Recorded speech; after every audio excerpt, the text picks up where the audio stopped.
Welcome to the AngelsWin.com podcast with former Angels broadcaster Victor Rojas, featuring Geoff Stoddart and Chuck Richter. And now, it's time to talk about some baseball. Victor, take it away.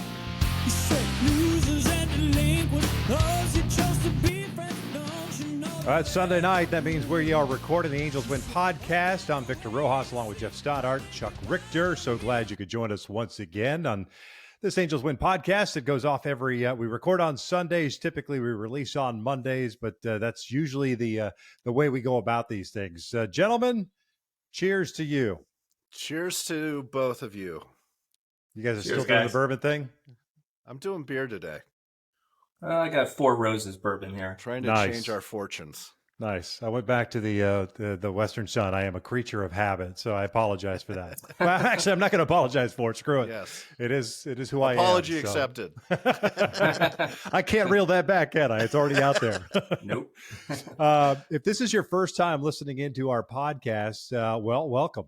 This is kind of not a wheels off podcast, but we do talk about mostly Angels topics. We may dip into a little bit of the NFL draft that just happened this past week, only because the defending Super Bowl champion Kansas City Chiefs hosted the draft, and it was an amazing draft across the board for the Chiefs and for the city. And I don't know about the Broncos and Seahawks, but maybe we'll get into that. I don't know. It just, we'll see. We'll have to wait and see. What we typically do is we look back on the Angels week that was. We look ahead to the week that is, at least coming forward. And then we'll touch on a couple of different things. And sometimes we'll stick to the script. Sometimes we won't.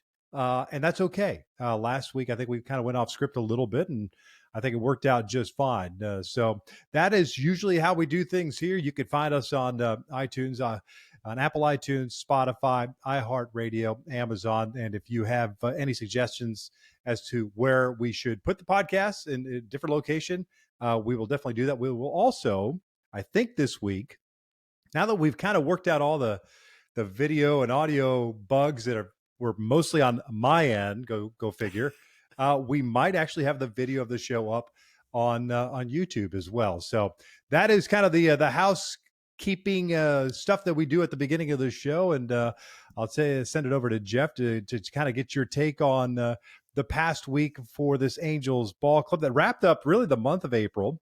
And pretty much par for the course, right? Just a game over 500 with the victory on Sunday against Milwaukee. They took care of business against Oakland.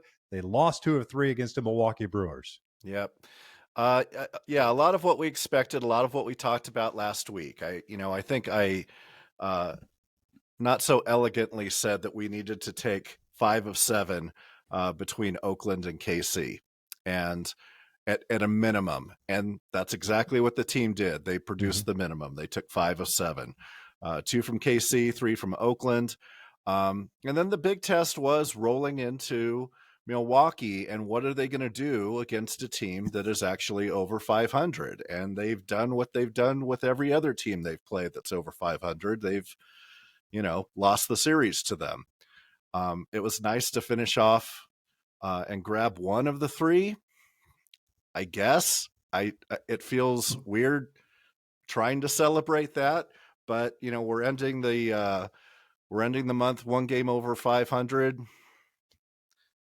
Very average stuff, Chuck. Right. I think there's some things that we can take as far as a silver lining out of this past week. First of all, Jose Suarez had a rough start to the week, the way he pitched today was just phenomenal. We needed that. I mean, he was pitching for his rotation spot, let's face it. And how Tyler Anderson pitched on Friday night, 6 2/3 innings, 7 strikeouts, just gave up a run. That was encouraging as well because Tyler Anderson has been pretty bad to date. Those are 2 pitchers, Suarez and Tyler Anderson, who's been a kind of a disappointment in the rotation. Yeah. I don't think anybody was looking at Suarez as being the guy as the 6th starter, but or 5th starter. But I think that we can also take a look at Zach Neto, got moved to the leadoff spot in the lineup. To me, he looks like a major league leadoff hitter. He's not getting the walks, that you'd like to see in that position, but He's putting the ball in play. His base percentage is actually boosted because of his hit by pitches, which kind of sucks.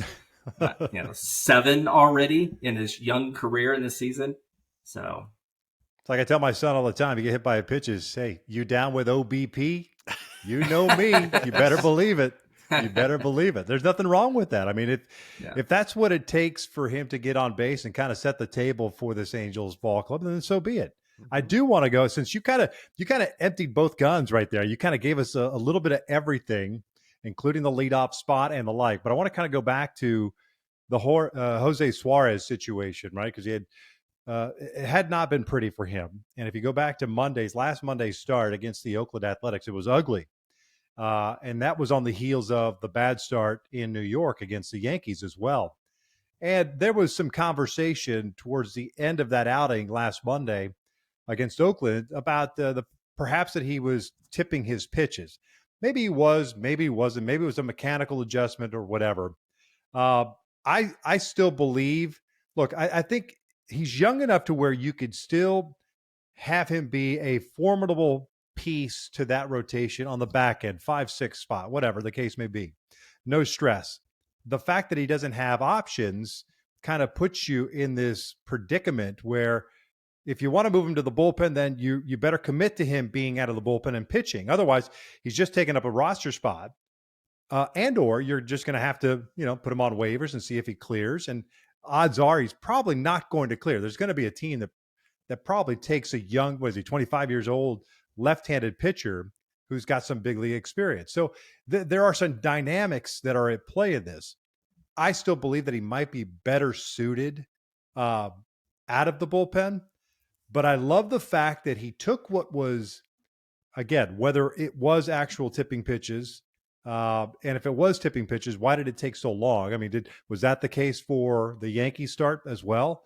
Because sometimes it's been known to happen that major league teams will say that it's tipping pitches when it's really not, just to kind of take the pressure off of a young player.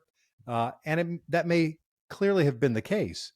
But all I care about is the fact that on Sunday, that he went into the Brewers finale game, the final game of the series against the Brewers, and just did his thing, threw strikes, wasn't overwhelming. It's not like he came out of that start and said, "Oh my gosh, he's back. He's a 2-3 starter in the big leagues now." No, but he did his job. As a 5-6 starter, the object is, try to get to 5-6. Maybe if you get into the 7th inning, great, save the bullpen, keep things, at a minimum 3 runs to kind of give your team a chance, especially an offensive team like the Angels. And he did that. So the question becomes now going forward, is he capable of backing that up? Again, I don't want to take anything away from it. I think it's a great step forward, but you go from that bad a start on back-to-back start to a much improved start. You wonder who is the real Jose Suarez going forward. And I guess it's something as we roll into May, that, now we're going to keep an eye on what the situation is. You do have some backup guys that you could fill in if it doesn't work out for Jose. Sure. And Chuck, last week, on the podcast, you said, this is it. And this being Monday's start, right? That was it. He had to prove it then. And he came out and gave up 7 runs over the first 3 innings. Mm-hmm. And, the conversations we were having online on Twitter with the Angels fan base was, well, this is it. This is the last start that he'll get. They're going to put him somewhere. He's probably going to the pen. Lo and behold, he comes out because it was against an awful team, by the way. Right. It wasn't like he was facing no, he wasn't. I almost said big league team. They are a big league team, but you know what I mean, a high echelon offensive unit. I mean, it was against the Oakland Athletics. Right. And it was bad. And then to bounce back again, as Victor said, the way that he did today, I don't know what to do with this. I mean, is he start to start now, do you think, Chuck? Or is this something where they let him roll for a little bit before they make a decision like that? I think they let him roll. And I also think that you look at the start against the A's where he surrendered, 7 runs early. He actually looked better. They must have found something, whether it was Mike Trout that pointed it out or whoever in the clubhouse, that he was tipping his pitches. He actually did make a change in that game against the A's and pitched better. And I think that's why Nevin gave him a longer leash and said, you get one more start here. Because I think this can be corrected. And they know what they have in Suarez because he pitched great last year. I mean, for your number 5 guy to have an ERA under 4, what more could you ask for? If he's going to give us, 3 and 6 innings, even the rest of the year, which is a 4.50 ERA, just give us a bunch of quality starts. I'll take that. Mm-hmm. And I think at this point you gotta maybe start by start, but I think that he's regained the confidence. I mean, in the team and in the manager, and so it was good to see. My prediction was, as you guys know, was that if he screws up in his next start, he's out of there. And then Silseth is going to take his place. Well, now we got Silseth up, pitching lights out of the bullpen, which actually is great for us because he was hitting like 98. I believe he hit 99 on the gun, and he's got a great splitter, and he actually made profile well as a relief pitcher this year. I think going forward, he's going to be a starting pitcher, but that could be a move that works to the Angels' advantage. Yeah, one of the things I like, too, is the fact, as you mentioned on Tyler Anderson, too, is even though the Angels lost the game on Friday against Milwaukee, is you're working deeper into games. You need your starters to work deep into games. And there's going to be games where you blow up the Suarez game on Monday where you say, hey, brother, I need you to suck up the innings no matter what the score is because we need to save the bullpen. The bullpen is one of those situations, as you guys know, it can go very quick. It can come back very quick. But you need to have rest for those guys. You need to have them in situations where you do have 3 arms every night to go to close out a game. It's all about shortening games, right? If you got 9 innings, you want the starter to go as long as possible. That ace guy is supposed to go, really from 7 to 9. That's like the primo. The number 2 guy, probably 7 to 8. Number 3 guy, you want 6 to 7. Maybe it dip the toe into the 8th. And then the rest of the rotation, the back end of the rotation, you want a minimum of 5 innings. You want them pitching into the 6th inning. And goodness gracious, if you get a chance to get into the 7th, that's a blessing in disguise because all you've done now is just shorten the game.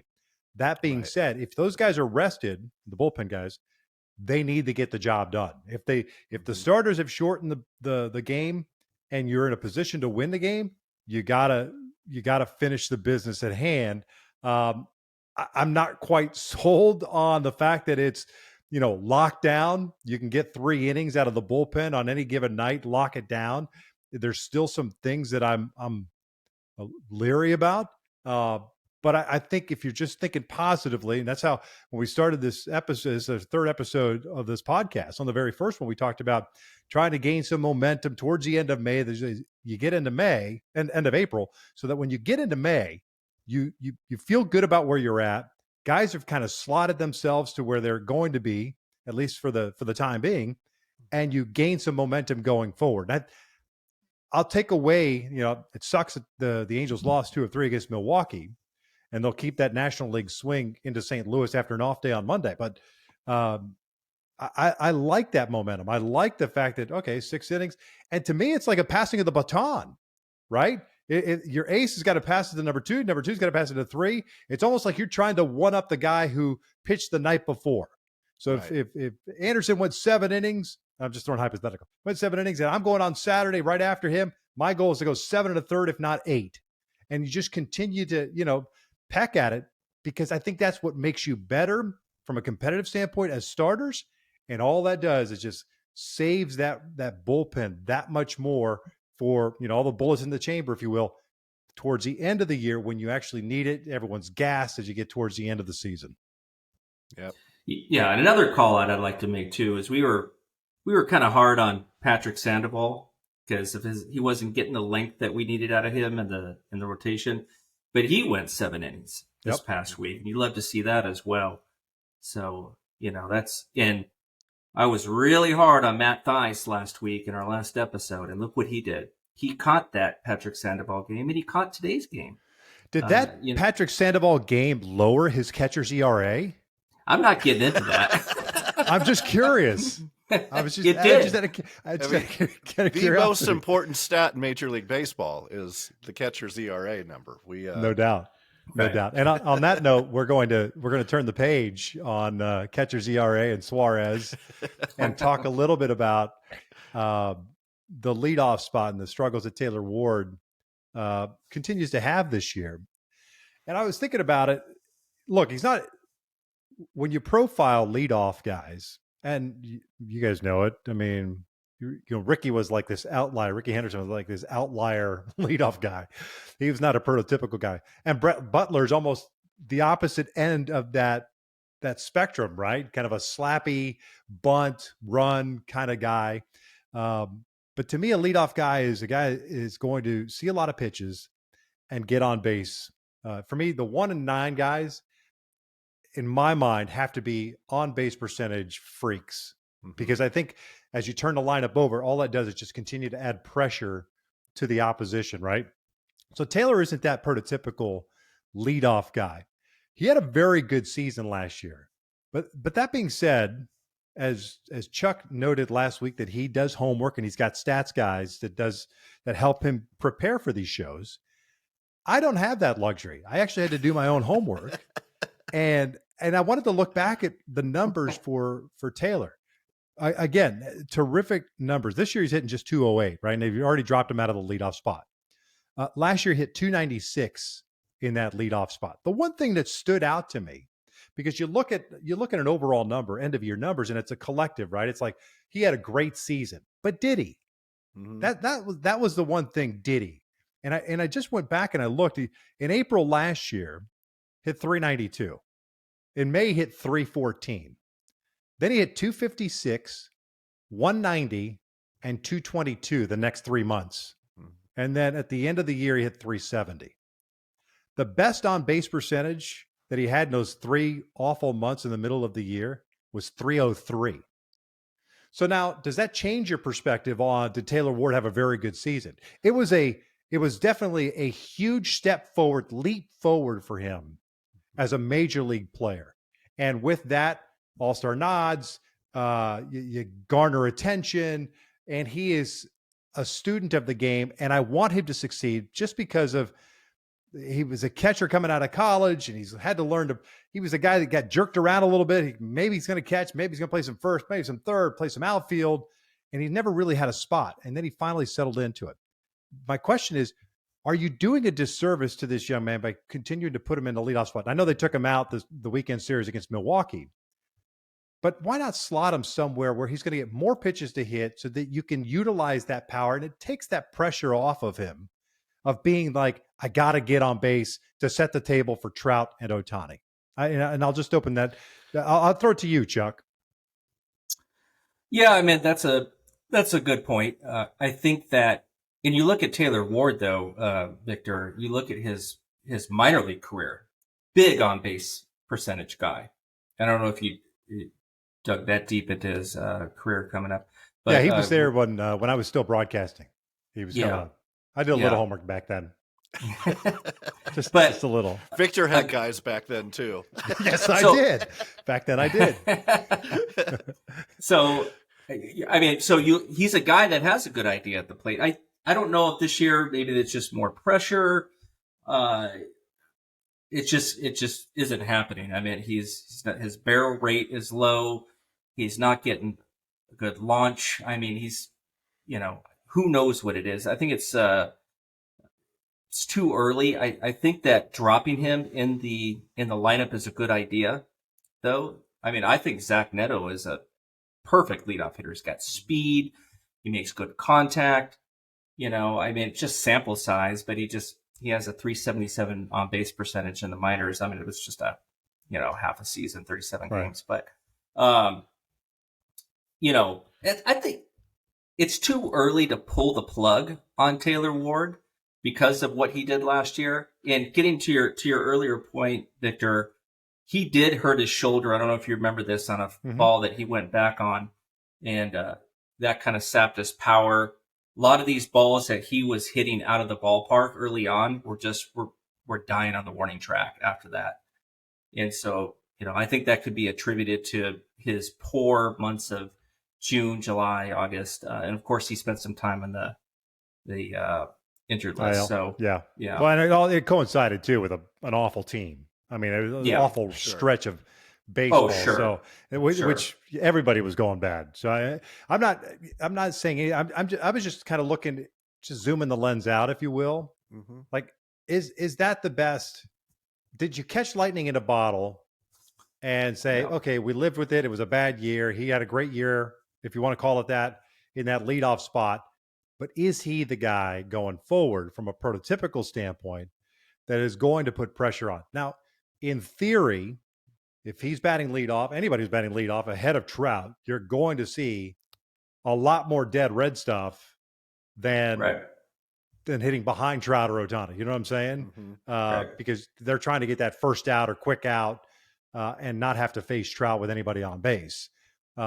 So I think the Jeff Fletcher of the Orange County Register had an article out last week talking about Taylor. And what I love about Taylor is that he doesn't get overwhelmed. He is a guy, when the old catchphrase of slowing the game down, he is as chill a dude.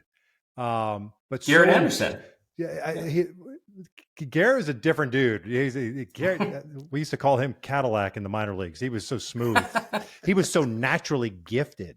Like he fell out of bed hitting. You know what I'm saying? Mm-hmm. I don't know that Taylor was that guy really ever at that level, right? He's had to work his ass off to get to, being a first round pick and transitioning to the major league or the minor leagues to the major leagues. He's had to work his tail off. Whereas Garrett, it was like, you just at 17, when I was a teammate of his in rookie ball, you're like, oh, this guy's not going to be, it's not going to take him long to get to the big leagues. He was that good of a player. So I just love and root for the guy, that I don't want him to spiral down a rabbit hole, overthinking the mechanics of his swing, because I want him to succeed. Like I really genuinely want him to be a guy that hits 25, 30 bombs a year, happy hitting 265, 275, whatever. And anything else above that is like icing on the cake. Right. And maybe, I think a lot of it is, who is he? Right. And I'm not sure that we know yet. To Victor's point, first couple of months of last year, incredible numbers. Last month of the year, really good numbers. Everything in between, not so great. Chuck, to your point, maybe it was the injury, maybe it wasn't. Now we're seeing, continued struggle as we start 2023. Who is he? I don't know that we know yet, but it feels like we know he's not the leadoff guy, and there's nothing wrong with that. Yeah. I would love to have him in a good 5, 6, 7, spot in the lineup where he's producing the numbers that Victor just referenced. That would be fantastic. I'd take that all day long. And maybe that takes some of the pressure off him too. Let me throw something at you guys real quick. Anthony Rendon, I don't know if you noticed, his slugging percentage is .290, and he's batting cleanup. Yeah. But his on-base percentage is .368, .370 almost. Yeah. The guy's got 13 walks to 11 strikeouts. To me, and I know that I talked about Zach Neto, looks like a natural leadoff hitter, but maybe move Anthony Rendon up to the leadoff spot. Or go back in time and put Trout in the leadoff spot. Go Trout and Shohei 1-2, and just start the ball rolling from first pitch on. Just put the pressure on him. Right. I mean, that's what he did when he first, but not when he first got to the big leagues, but when he settled into the lineup. I mean, that's where they batted him. Well, let me ask you this, Victor: if you're sporting a .290 slugging percentage, do you have any business being in the cleanup spot? I know that they come on. Yeah, those are conversations that happen in the clubhouse, right? Because how do you manage a guy, Anthony or anybody, right, that has a track record? And Anthony's track record with the Angels, unfortunately, has been mired by injury. Mm-hmm. So we have not seen the Anthony Rendon that we saw in the World Series for the Nationals, taking on the Houston Astros. We haven't seen that guy on a consistent basis. You've seen it defensively sometimes. They've seen some pop. but the injuries have just zapped him, So the question becomes, how amenable to that change would he be? And that's the hard part about being a manager, right? Because you've got, in today's world, it's not just you're dealing with the 26 individuals in a clubhouse, and you could put your arm around them and say, hey, for the betterment of the team, this is what we're going to do. Because you can handle that. That's internal. But the minute it goes outward and into the press or onto social media, then it becomes this big thing. They're like, why is Anthony Rendon batting in the fourth spot? Now you're going to put him in the leadoff spot? Are you kidding? It's like this huge firestorm. And so I think those are the things you have to manage on top of just the old, hey, bro, you're not getting it done in the cleanup spot. We're going to drop you to number 9. You know what I mean? Right. That's an easy conversation. Well, fairly easy conversation because it's internal, but it's dealing with the after effects of the news getting out there and having to answer questions. And what do you think this means? Are they down on you? Yeah, those are the things that you worry about on certain individuals. I'm not saying that's the case with Anthony, but at this point in time, you've got nothing to lose. You have nothing to lose. I mean, who else would you put in that? Rengifo? No. But like in your mind, as you think about Angels baseball, the history of Angels baseball, when those teams were really good, and Scioscia had the Jackrabbits, that it all started with 1-9. That coupled with they had switch hitters galore up and down that lineup, so he can mix and match. But he always had the dudes that can run, the dudes that can handle the bat, knew how to bunt, knew how to move runners over, knew how to get on base. That just adds pressure. The question is finding that sweet spot. And I think, to your point, I think Neto might be that guy. I mean, you take him as a number 1 pick. He spends half a season essentially at AA, and now he's in the big leagues. There's a reason why he's in the big leagues. Is because you truly feel that he didn't need much. Like, he was that close to the big leagues at Campbell that you figured you could just take him, get a little seasoning here. Hey, get the cobwebs dusted off, and then you're in the big leagues, buddy. Now this year is because they needed it, right? They needed a shortstop. The team was playing not so good baseball, and it was a shot in the arm. So maybe he is that guy because he understands the dynamic of what he needs to do. To me, as I read the scouting reports and as I watched college baseball last year, that dude's a gamer. Like, that's what you want. You want those guys that there's an, I don't want to say it, but the old in the dirt kind of guys. Right. That are just going to do whatever it takes to get on base, to win, to throw their body out there. That's what Neto seems like to me. That's what his profile is. And so maybe he is that perfect guy to maybe it kind of, the leadoff spot molds into him as opposed to him having to mold into the leadoff spot, if that makes sense. Sure. Yeah. He's got that dog in him, right? It's a little Erstad-ish where they just grind, they make it happen, they get on base. I love him in that spot. I do. I think moving Trout and Ohtani up is an interesting idea. I'd like to roll with Neto in the number 1 slot for a couple weeks though, and see how it continues to develop. There's a bit of alchemy to this, I think, trying to find that right blend and where people go. And I think it's important for Angels fans to hear what Victor said about you're not just dealing with, moving people around. There's actually the, how does it affect them? How does moving somebody like Rendon from the 4th spot to where, 6th, 7th? Yeah, whatever the case may be. What does that do to him mentally? How does that impact his production? How does it impact his fire? Does it build it? Does it, kind of throw cold water on it? Or is it just, somebody that he takes it however it comes and moves along? And that's something that, as a manager, again, the alchemy portion of it, of trying to find that right elixir. Right. See how many metaphors I can throw in there. Oh God. Alchemy and elixir. Holy cow. I didn't know we needed a dictionary. Are we going to get tested on this at the end of the... Seriously. I think I'm drunk off that elixir already. Shout out to my kids for the word of the day calendar. It's really nice. Coming in handy, boys. Nice. No, and really what I was getting to with Rendon, he's a 370 career on base guy. And he's just not, he's got 3 doubles and 0 home runs, no triples. He's just not hitting for any power.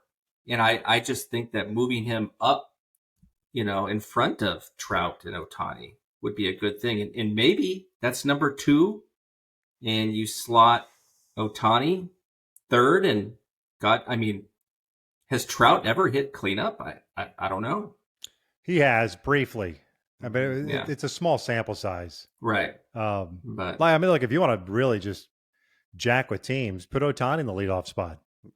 But at the end of the day, right? Well, Aaron Judge batted in the leadoff spot. Kind of worked out for the Yankee slugger, right? I think he's got the most speed. He's got the most speed on the team. The speed is there. Is there a faster guy on the team? It's immediate. There is. And with Renfroe, Renfroe's had a nice start to the year. I mean, where he is someone you have to think about batting behind Trout, right? Right.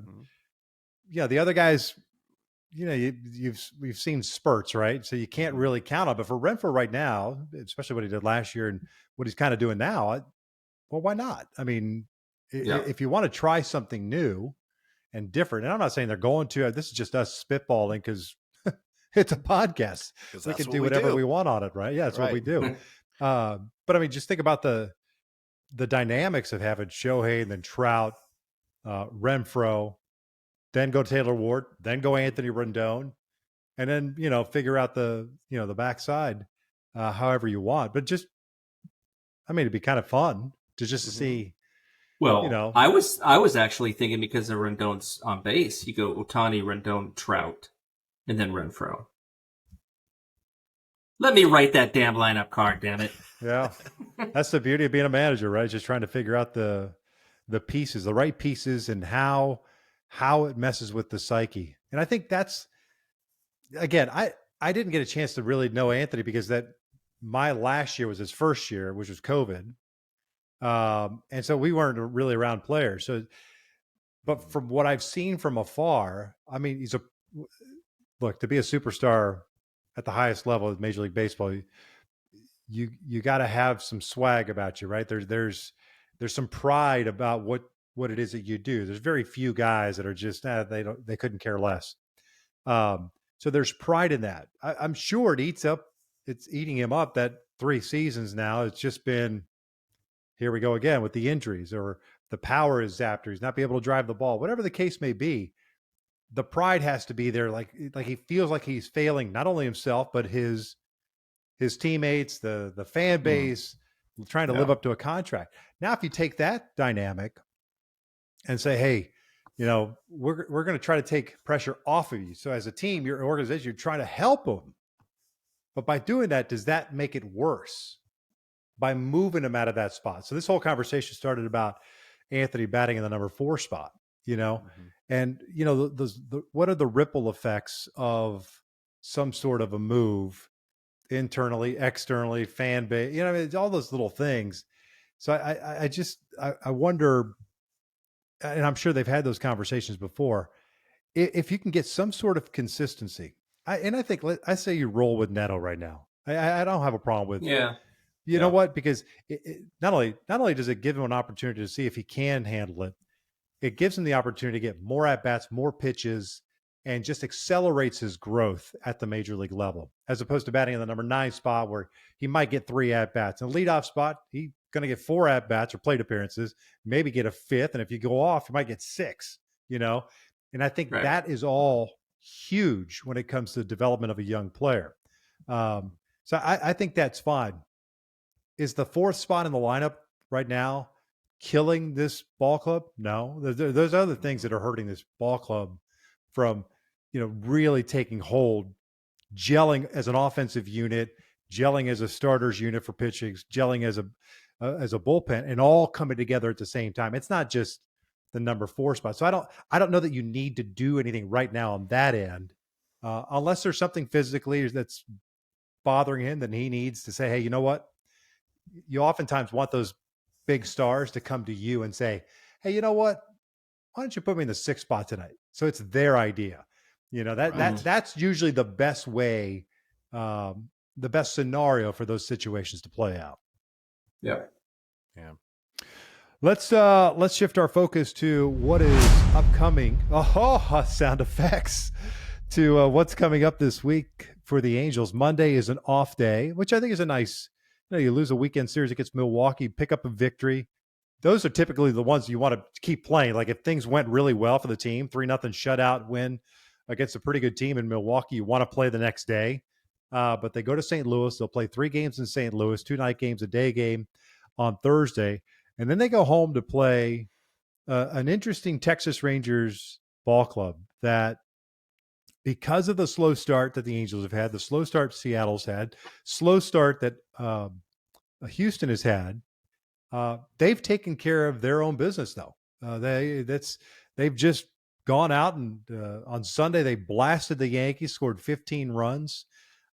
They put Jacob deGrom on the injured list with a forearm strain. So, we'll see what happens with that and how much of an impact that has long term. But looking ahead to St. Louis, a team that I think has underachieved greatly in the first month of the regular season, and then going home to take on a pretty good offensive unit in the Texas Rangers. They themselves have had some bullpen issues as well. Mm-hmm. Yeah, I think, looking at the Cardinals, this is, kind of a carryover from KC and Oakland. They're a team that's 10-18. You should go in there and take care of business as you did with the other 2 teams. But as I was going through their numbers, I was kind of like, what's missing here? Why are they struggling so much? Why are they in last place in the NL Central? And, team ERA, 4.49, they're batting .261. Everything is kind of middle of the pack. There was no glaring one thing that jumped out to me other than a little bit like the Angels. It always seems to be something different on each night. On one night, pitching is pretty solid, but they're not hitting. Another night, they're giving up a lot of runs while scoring a decent number of runs. It's like they're just not clicking, and I think that the Angels need to take advantage of that, Chuck, as they roll in there to St. Louis. Right, and the Cardinals' starting pitching coming into this season was a big concern, and I think the Angels need to go in there and take care of business. I mean, the bats, you would hope to see the bats on fire in St. Louis and just hope that we can pitch well. We got Sandoval and Ohtani and Canning pitching, arguably our 3 best pitchers to this point, right? Yeah. So, you hope that we could take 2 or 3, and then, we play Texas, and we hope we can take 2 or 3 of Texas. Now, Texas, to Victor's point, is really impressive because we're not going to have to face deGrom, but they've also been without Corey Seager, and they're still blasting their opponents. Yeah. Now, mind you, they took care of business against the Yankees this past weekend, but they also got their asses kicked against the Cincinnati Reds, one of the worst teams in the NL. So this past week. So we'll see what kind of team the Rangers are. I think they're much better, obviously, than they were last year, and I think that they're going to contend. So, again, the hope is win the series. Yeah, that's all you can do. You're at home. It's a team that you're chasing. You're 2.5 games behind. This is your opportunity, and it's still early, right? As we like to say, but it's also getting to the point where it's getting a little late to be early still. Like you need to start getting into a groove and start winning some games and making up ground and taking control of stuff. Yeah, I think five wins on the week would be an unbelievable start to the month of May. You sweep somehow, however you figure it out, either sweep St. Louis, sweep Texas. If you get 5 wins this week and you're feeling pretty good about yourself, you're like, all right, let's go. Momentum's going to swing because the guys that are off the slow starts will figure it out. I think Taylor Ward will figure it out. Neto's just going to keep getting better. I think that's kind of my mindset right now. Now, if we're talking about this a week from now, and it's a 2-4 week, you're not going to panic because it's just the first week of May, but it's not what you want to see. to get the month of May Mhm. started. Remember last year, everything was great through about May 15th, 16th. Mhm. And that's when, the Bottom old dropped downhill out. slide. So yeah, exactly. It was not pretty. So I'm going with 5 wins. You get 5 wins, and I'm feeling a lot better about this ball club and its chances, not only in the West, but or not only the playoffs, but also talking about the American League West as far as a division. Oh yeah. So I tell you, if we Jeff. come away with 5 wins, I'm going to be thrilled Ecstatic. next Sunday when we're all you may not be when here. We're all talking. You may not be here on Sunday. No, I'll be here. Well, what that means is that one of those 2 teams, we're going to sweep them. So, and I hope it's the Rangers. Yeah, that would be a statement series, if you will. Mhm. Let's get to our mailbag, shall we, Jeff? You betcha. All right. So first one is coming from Vern in Las Vegas. Folks out there, thank you so much for all. I'll stop and say thank you for everyone that's been submitting your questions. It's been great to see all of them that have been coming in. I will say all of you are very long-winded, so feel free to trim it down a little bit. I have taken 180 the liberty characters or less of trimming down your questions for you. But from Vern in Las Vegas, Vern wants to know who should be dangled as trade bait to shore up the bullpen. We can't stand pat and expect to contend for a playoff spot. And guys, I don't know. Are we to that point yet that we're leaning toward panicking and that we need to start trading people away to load up the bullpen? I'm not sure we are.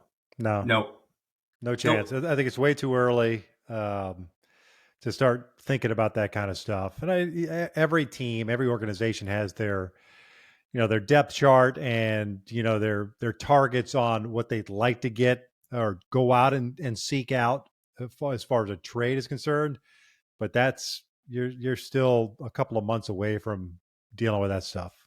Yeah. No, I mean if injuries happen and the wheels start to fall off, that obviously you throw that out the window because you got to patch it as quickly as possible, hopefully internally. But if you've got to go outside the organization, but right now I'm not thinking about that. Sure. Yeah, I totally agree.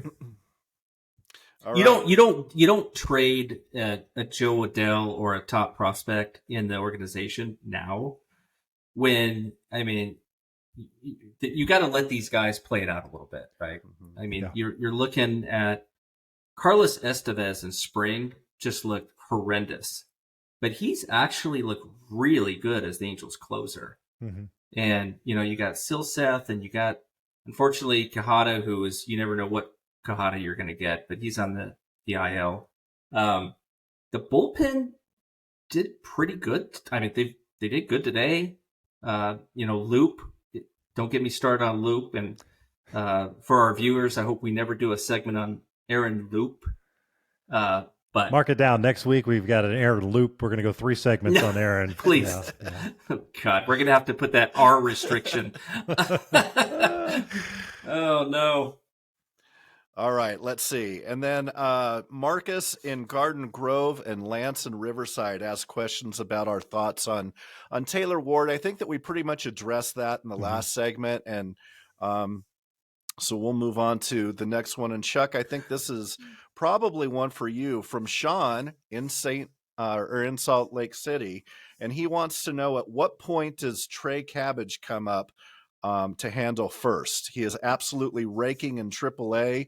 Or will Nevin just keep Lamb, Urshela, and Drury revolving at first? Well, now that Lamb hit a home run today, yeah, so and Drury had a great week. He did, he did. So I'm a big Trey Cabbage fan, by the way. I think that he could be a good major leaguer. He's got power to all fields. He could play left field, right field, first base. I would make the argument that I would rather have him over Rengifo, but then again, because Rengifo's playing the outfield, right? You've seen him in the outfield, but then Cabbage can't play second. He can't play third. He can't play shortstop like Rengifo. So I think it all depends, Jeff, on Jared Walsh. If Jared Walsh is going to take an extended time to get back to the ball club, then Lamb is flailing, you look at it. Because Trey Cabbage has got tremendous power, and he's just absolutely crushing it in AAA. And he crushed it in Rocket City in AA last year before he broke his arm. Yeah. So. All right. Let's see. Let me find some other ones. I tell you, we had some great questions that came in, and we were so good today with putting things together. I think that we covered most of these questions just during our normal course of conversation. Chuck, and that's without even knowing the questions. That's right. That's how talented this podcast is. We are that good, Angel fans. Yeah. Chuck, people want to know who handles AngelsWin social media. Oh. Do you want to brag on your social media team? It's me. Surprising. Chuck hired me about a year ago, and it's me. If there's any complaints, send them to Chuck. But you're welcome if you like it. So actually, it's Geoff and myself, and whenever things get really bad, it's usually me on there.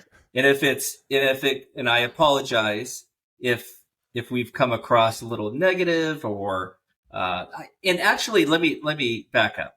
I feel that everybody blasts us on Twitter, Geoff, for being a little too positive, right? Like the quintessential super fan, right? Nothing can go wrong with this team. Right. But well as I do, we call it as we see it. And we always have on Twitter. Sure. Both of us running the account.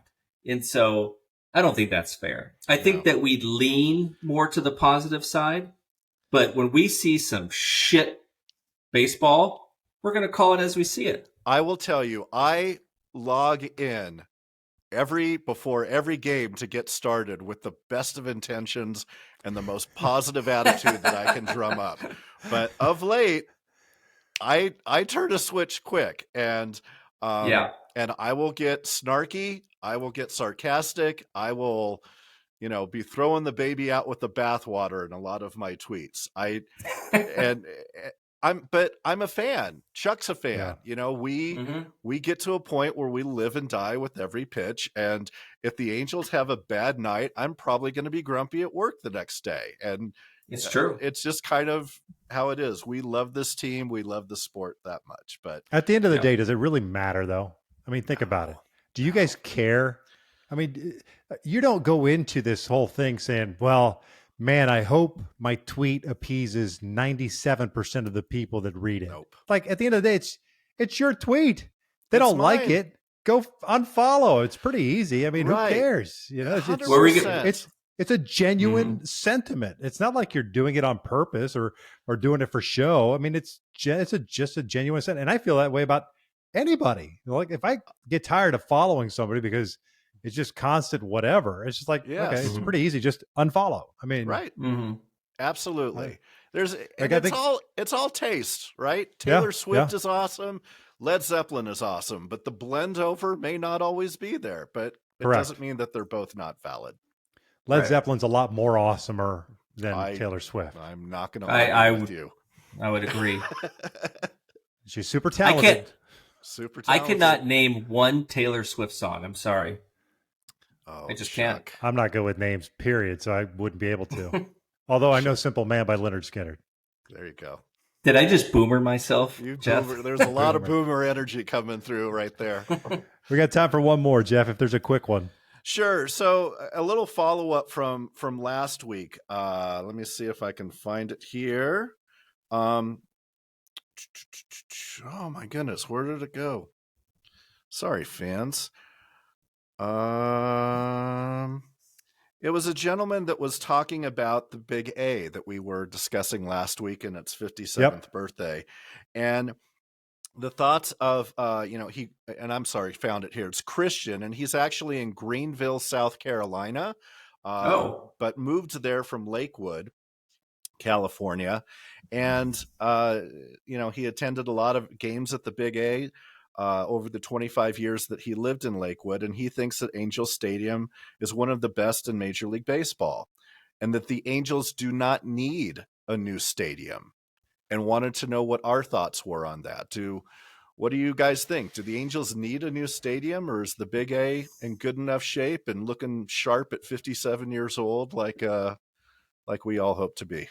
It's kind of a loaded question, right? Because you can get into the nuts and bolts of what is needed versus what you can live with. Mm-hmm. I think you can live with the stadium as is. If you ask anybody who has worked there and been there, even as a fan, as cool as the atmosphere is, and the Angels organization has done a pretty good job of kind of doing its best to open things up and go to the outside part of the stadium and more food options and the like. Long term, it needs either retrofitting, reconfiguration, or a brand new ballpark in the parking lot. And I only say this, and again, we're pretty much done. And I'm happy to get into this another time. Okay. Having gone through the whole buying process with a group, actually a couple of groups, and assisting in all of this, it needs to be done one way or the other. Look, I know there's an emotional attachment to the facility. And like I said, you go there and the Angels have done such a great job of making it this friendly atmosphere for families. It's safe. It's very reminiscent of back when I was still a kid going to ballparks. And I get that feeling when I'm at Angel Stadium. I don't get that feeling at all ballparks. So I get where your heartstrings are tugged at, oh my gosh, it's going to be gone or going to change. But it for the sake of revenue generation, and we talked about a little bit about the regional sports networks and the loss of potential of local TV revenue, I think it needs to be done. Now, whether it can get done, that remains to be seen, because that was the big it was the $2 billion post-close question that everybody asked. After you close on the sale of a team, if you close on the sale of a team, what do you do with the acquisition of the land, the ballpark, and Shohei Ohtani? Those the $2 billion basically post-close question mark. And there's a lot of questions there. And I don't know that there's an easy answer to it from a political standpoint, from a land acquisition standpoint. The cost of construction nowadays is just through the roof. So your best option is probably to just kind of retrofit and redo it on the current footprint, but it needs help. Let's just put it that way. Yeah. Chuck, any thoughts? Yeah, I went down to see the Atlanta Braves play the Angels last year, and I was super impressed with Truist Park. Mm-hmm. It's a cool place. They have an area called the Battery, which just surrounds the stadium. And we're talking live music, guys, restaurants, bars, shops. Yep. You can pull up there and hang out 3-4 hours before the ball game. And, it's a great, I think if Artie Moreno could build something like that in maybe half of the parking lot, maybe a third of the parking lot, I don't know. I think that would be great for the fans. Well, to that point, and what I was just talking about, the Battery generated in 2021 $41 million alone. And so there's an operating side of things, and there's a management side of things. And when you're talking about the exterior of the facility, as it relates to generating revenue, that's a big component of that. Right. The question becomes, and don't get me wrong, the lease that the Angels have on that facility is very, very team friendly.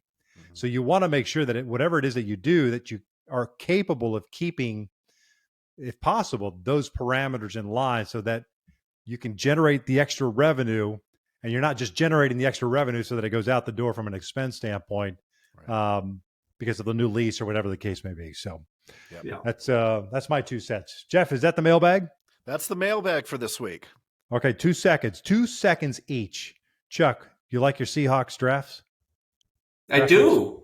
We got the best cornerback and the best receiver in the draft in round 1, and they shored up the defense. The Seahawks just got obliterated in the run last year, and they added some guys via free agency, and they got some defensive linemen, and I'm pumped. Jeff, your Denver Broncos. We got Riley Moss out of Iowa. It was something that we traded up for. Yeah. And Who'd you trade with again, Jeff? Yeah, we traded with Seattle because the Broncos have had such wonderful success over the last year and a half doing trades with the Seattle Seahawks. Let's ride. Why? Yeah, let's ride. Let's go back to the well again. So I'm sure that within the next 4 or 5 weeks, Mr. Moss will probably have an injury that will keep him out for the year. But do you have any faith in Russell Wilson this year? I mean, I have faith in Sean Payton. I think that this is the year that the Broncos break Victor and his Chiefs' 15-game winning streak over the Broncos. That'll be, maybe you do, but enjoy last place in the division. So small victory that you win one game against the Chiefs. That's right, Bronco country. That's right.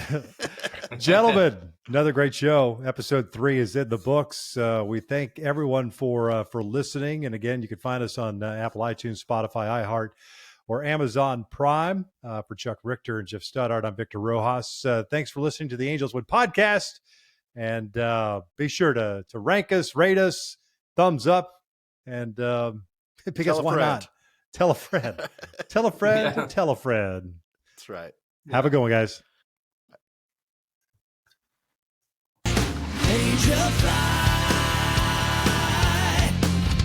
Thank you for listening to the AngelsWin.com podcast with Victor Rojas, Chuck Richter, and Geoff Stoddart. Go Halos and drive home safely. Say goodbye.